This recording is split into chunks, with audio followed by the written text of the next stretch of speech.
नमस्कार, मैं रुचि पांडे आपका स्वागत करती हूं हमारे खास कार्यक्रम राजनीति दरबार में। बिहार में विधानसभा चुनाव के बाद अब देश के 5 राज्यों में 2021 में विधानसभा चुनाव होने हैं और होने वाले इन सभी चुनावों की अभी से ही बिसात बिछ चुकी है।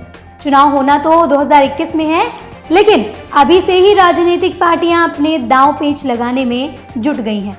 2021 में जिन राज्यों में चुनाव होने हैं उनमें असम, बंगाल, पुडुचेरी, केरल और तमिलनाडु शामिल हैं। 2021 में होने वाले ये सभी चुनाव बहुत ही जरूरी हैं, क्योंकि इन सभी राज्यों में एक राज्य में सरकार बीजेपी की है तो एक राज्य में कांग्रेस की, इसलिए दोनों के बीच मुकाबला कड़ा होने वाला है। बंगाल में जहां टीएमसी का कब्जा है तो वहीं असम में बीजेपी और केरल में कम्युनिस्ट पार्टी का दबदबा है। सबसे पहले अगर बात करें तो 2021 में शुरुआत में ही बंगाल में चुनाव होने हैं। भाजपा, टीएमसी और कांग्रेस का ध्यान पश्चिम बंगाल पर जीत हासिल करने में ही लगा है। बता दें कि 2021 में बीजेपी का यहां टीएमसी से तगड़ा मुकाबला होने वाला है। पिछले चुनाव यानी 2016 में विधानसभा चुनाव में यहां तृणमूल कांग्रेस ने जीत हासिल की थी और भाजपा को 10.16% वोट के साथ सिर्फ 3 सीटें ही मिली थी। वहीं 2019 आते आते परिस्थितियां बदल गईं और लोकसभा चुनाव में भाजपा पश्चिम बंगाल की दूसरी सबसे बड़ी पार्टी बनकर उभरी। बता दें कि पश्चिम बंगाल में कुल 294 सीटें हैं, जिसमें से 2 सीटों पर सदस्यों को मनोनीत किया जाता है। ऐसे में चुनाव सिर्फ 292 सीटों पर ही होता है। बंगाल में कांग्रेस को पिछले विधानसभा चुनाव में 44 सीटों पर जीत हासिल हुई थी। वहीं 10 साल से बंगाल की सत्ता पर राज करने वाली ममता बनर्जी के सामने इस बार बीजेपी चुनौती बनकर उभर रही है। बंगाल में अगर जमीनी मुद्दों की बात करें तो 2021 में चुनावी मुद्दों में सीए, एनआरसी भी शामिल किया जा सकता है। बंगाल में कोरोना काल में मजदूरों की समस्या और सबसे अहम मटुआ समुदाय, जिसे सभी राजनीतिक पार्टियां अपनी तरफ करने के लिए लगातार प्रयास कर रही हैं। अब दूसरे नंबर पर बात करते हैं असम की, जहां अप्रैल-मई महीने में विधानसभा चुनाव होने हैं। असम में कुल 126 विधानसभा सीटें हैं। असम में पिछले 5 सालों से एनडीए की सरकार है और सर्बानंद सोनोवाल मुख्यमंत्री पद पर आसीन है। अब अगर 2016 के चुनाव की बात करें तो बीजेपी को 2016 में यहां 60 सीटें और उसकी सहयोगी पार्टी असम गण परिषद को यहां 14 सीटें और बोडोलैंड पीपल्स फ्रंट ने 12 सीटें हासिल की थी और यहां कांग्रेस ने केवल 26 सीटें हासिल कर पाई थी।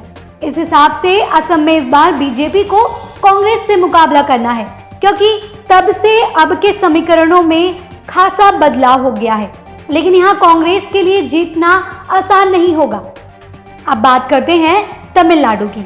तमिलनाडु की विधानसभा में 234 सीटें हैं और यहाँ एआईएडीएमके की सरकार है। पिछले चुनाव में एआईएडीएमके और उसके गठबंधन दलों ने 134 सीटों पर जीत हासिल की थी। दूसरे नंबर पर रही थी डीएमके, जिसे 98 सीटें प्राप्त हुई थी। डीएमके के साथ कांग्रेस सहित और भी छोटे दल हैं। विधानसभा चुनाव में पीएमके को एक भी सीट हासिल नहीं हुई थी। तमिलनाडु में मुख्यमंत्री पद पर पलानिस्वामी आसीन है। तमिलनाडु में सरकार बनाने के लिए 118 सीटों की जरूरत होती है। विधानसभा में बीजेपी एआईडीएमके के साथ चुनाव लड़ेगी या नहीं, यह अभी साफ नहीं हुआ है।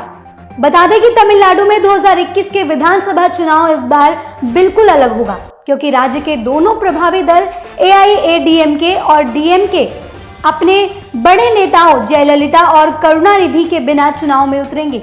डीएमके की तरफ से सारा दायित्व पार्टी अध्यक्ष एमके स्टालिन पर होगा। अभिनेता से नेता बने रजनीकांत और कमल हसन भी चुनाव में अपनी किस्मत आजमा सकते हैं।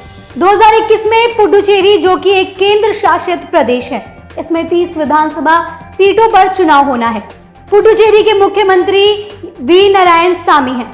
बीजेपी नेता किरण बेदी यहां उपराज्यपाल पद पर आसीन है।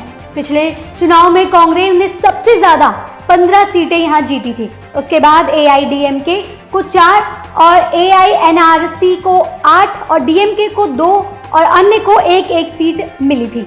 पुडुचेरी में कांग्रेस और डीएमके में गठबंधन है, जबकि एआईएडीएमके और एआईएनआरसी विपक्षी हैं। यहाँ सरकार बनाने के लिए 16 सीटों की जरूरत होती है। पुडुचेरी में 3 मनोनीत पद भी हैं, जिन पर बीजेपी के नेता काबिज हैं।